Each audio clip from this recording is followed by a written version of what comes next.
Chicken আর আলু দিয়ে দুর্দান্ত স্বাদের একটি স্ন্যাক। এটা যেমন হেলদি তেমনই সুস্বাদু। এটা বানানো তেমনই সহজ। এটা বাচ্চা থেকে বড় সকলেরই খুব পছন্দ হবে।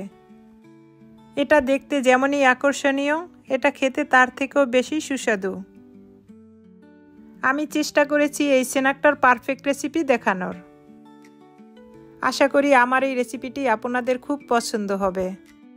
যদি এই রেসিপিটি ভালো লেগে থাকে তাহলে ফ্রেন্ড ফ্যামিলির সাথে শেয়ার করে আমার চ্যানেলটাকে সাবস্ক্রাইব করে পুরো ভিডিওটা ওয়াচ করার অনুরোধ রইল। যদি বাসায় এটা একবার বানিয়ে থাকেন তাহলে এটা খেতে কেমন হলো আমাকে কমেন্ট করে জানাবেন। এই স্ন্যাকটি বানাতে আমাদের কি লাগবে চলুন দেখে নেওয়া যাক।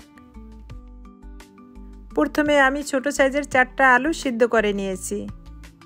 এখন এটাকে ম্যাশ করে নিব। আপনাদের সুবিধা মতো যে কোনো কিছু দিয়ে এটাকে ম্যাশ করে নিতে পারবেন।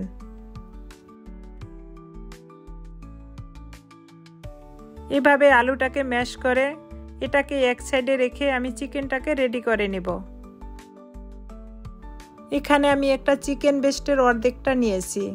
এটাকে আমি ছোট ছোট কিউব করে কেটে নিয়েছি। এখন এটাকে রান্না করে নিব। একটা ফ্রাই প্যানে 2 চামচ পরিমাণ তেল দিব। তেলটা গরম হয়ে আসলে চিকেনটাকে দিয়ে দিব। চিকেনটাকে এভাবে নেড়েচেড়ে চিকেনটাকে ভেজে নিব।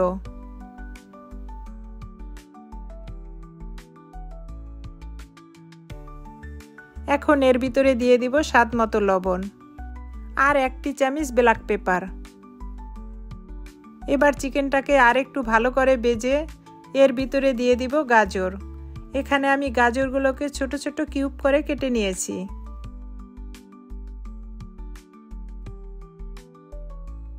গাজরটাকে প্রথমে একটু হালকা কষিয়ে নিয়ে এর ভিতরে দিয়ে দিব ব্রকলি। আপনাদের পছন্দ মতো যে কোনো ভেজিটেবল দিয়ে এই স্ন্যাকটি বানাতে পারবেন। এভাবে নেড়েচেড়ে এটাকে আমি ভেজে নিব। এটা হতে বেশি সময় লাগবে না, কেননা এখানে চিকেন ব্রেস্টটা অলরেডি আগেই কুক হয়ে গিয়েছে।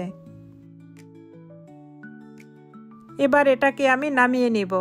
এর থেকে বেশি ভাজার দরকার নেই।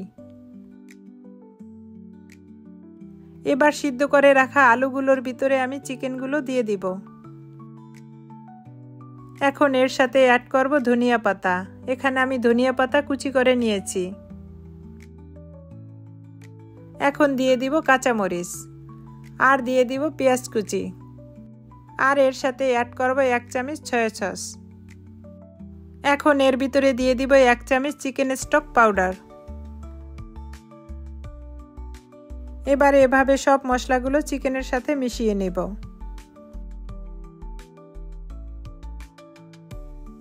এই আলুর স্ন্যাকটা সুন্দর করে মিশানো হলে এর সাথে দিয়ে দিব 2 চামচ কর্নফ্লাওয়ার।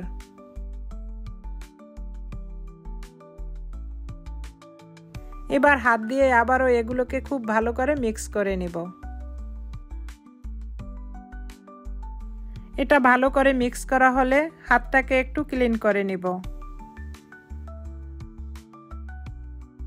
এবার হাতে একটু তেল লাগিয়ে নেব। এখন এটাকে পছন্দ মতো একটা শেপ দিয়ে নেব। আমি আমার পছন্দ মতো একটা রাউন্ড শেপ দিয়ে নিয়েছি। আপনাদের পছন্দ মতো ছোট বড় করে যে কোনো সাইজের বানাতে পারবেন। একই সাইজের আমি সব স্ন্যাকগুলোকে বানিয়ে নেব।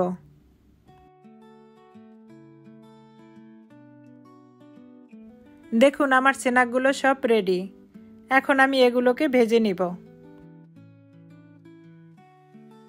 একটা ফ্রাই প্যানে 2 চামচ তেল দিয়ে আমি স্ন্যাকগুলোকে ভেজে নিব।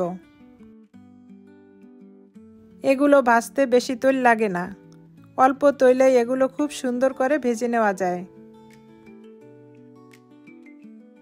এভাবে উল্টিয়ে পাল্টিয়ে এগুলো ভেজে নিব।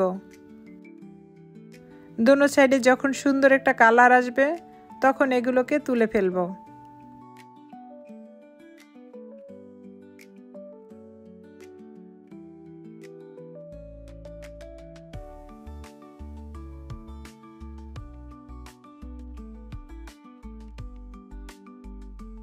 আমার মনে হয় এর থেকে বেশি ভাজার দরকার নেই।